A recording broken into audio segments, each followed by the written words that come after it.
금융소비자를 보호하기 위한 근원적인 대책은 금융소비자보호원의 설치 근거 법안의 국회 통과에 어려움이 있다는 최근 보도가 있었다. 안타까운 일이 아닐 수 없다. 금융상품이 너무 전문화되고 복잡한 현실에서 정보력이 미흡한 금융소비자를 효율적으로 보호할 수 있는 제도적인 인프라의 구축은 절대적으로 필요하기 때문이다. 이런 차원에서 금융소비자 보호를 위한 별도의 제도 중의 하나인 금융옴부즈만 제도에 대하여 한번 살펴보기로 한다. 먼저 옴부즈만이란 용어는 원래 스웨덴 언어로 대리인이라는 의미이다. 옴부즈만은 1809년 스웨덴 헌법에 의해 설치되었고, 이후 우리나라를 비롯한 여러 나라에 보급되었다. 기본적인 개념은 부정한 행정활동에 대하여 비사법적인 수단으로 국민을 보호하는 직책으로 해석된다. 따라서 일부는 이를 호민관으로 칭하기도 한다. 흥미로운 점은 원래 이 제도는 공공 분야에서 출발하였으나 점차 사적인 영역에까지 확대되어 온 것이다. 그 중에서도 금융옴부즈만은 금융 분야에 있어서의 사적옴부즈만을 지칭하는 것이다. 다만 금융옴부즈만의 경우 나라에 따라서는 공공기관 형태도 있고, 단지 순수한 사적 옴부즈만으로서 기능하기도 한다. 그렇지만 금융옴부즈만이 금융소비자의 보호에 주력하고, 나아가 파생적으로 금융회사의 건전성에도 기여한다는 점에서는 같다고 본다. 영국의 금융옴부즈만은 독립적인 공공기관이라는 데에 그 특징이 있다. 민원이 발생하면 금융옴부즈만 밑에 있는 중재조정자가 비공식적으로 이를 처리하고 이에 불복하면 금융옴부즈만이 이를 재검토하여 결정하게 된다.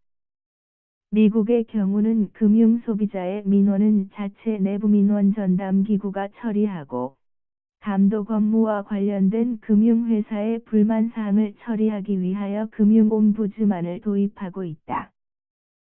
호주의 경우 금융옴부즈만이 중재와 조정을 통하여 분쟁을 해결한다.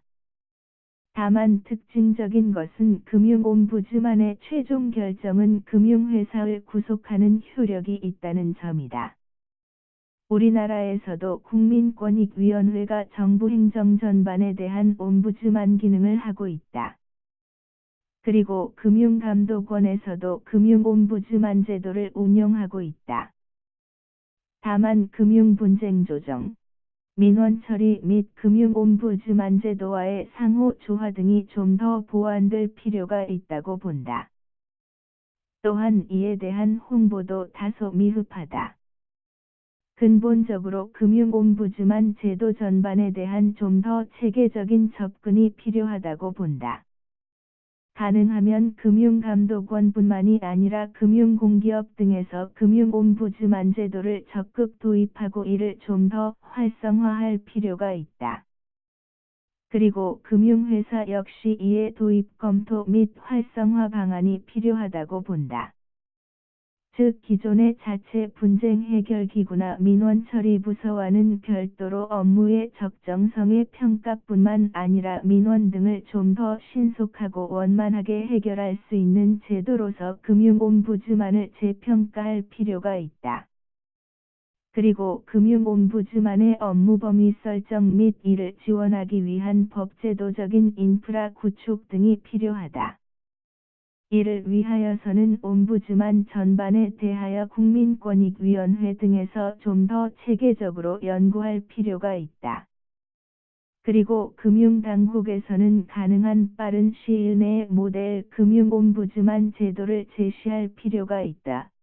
여기에는 모델 옴부즈만 운영 내부 규정 등을 통하여 그 업무 범위, 이에 대한 예산 및 업무 지원 등을 명시하여야 한다. 이후 이와 같은 모델 규정을 참조하여 각 금융공기업이나 금융기관이 각자의 특성에 맞게 도입하여 이를 시행하도록 하여야 할 것이다. 또한 이를 통하여 금융소비자를 보호하고 나아가 금융기관의 건전성을 제고할 수 있도록 유도할 필요가 있다. 또한 이 제도의 홍보도 중요하다고 본다.